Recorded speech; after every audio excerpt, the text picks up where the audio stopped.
Bonjour à toutes, bonjour à tous. Cette capsule vous fera survoler le MDH-PPH, le modèle de développement humain, processus de protection du handicap. Les mots processus et production sont mis en relief ici. Nous verrons pourquoi.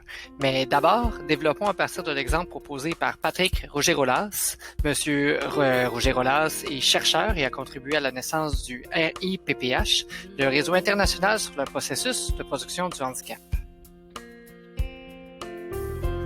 Jasmine a un déficit visuel. Elle prépare un repas.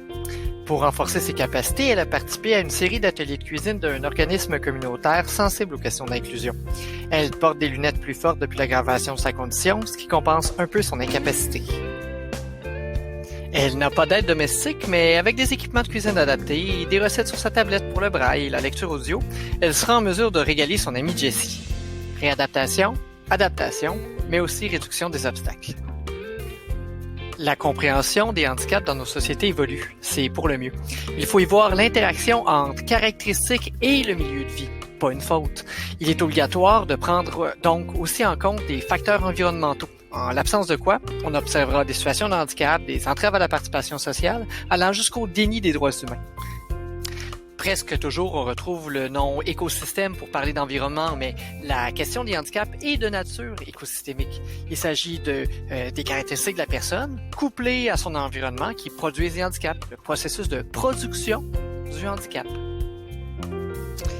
Ce processus est enfin pas fixe, au contraire, il évolue dans le temps, au gré des caractéristiques de la personne ainsi que des environnements dans lesquels il ou elle évolue. Peut-être que mes explications vous rendent prêt et prêt à inventer un exemple généré de votre rue ou le puiser dans votre quotidien, mais en voici un dernier. Il a été personnellement vécu par Geneviève Racine, qui pose la question étonnante, suis-je en situation de handicap?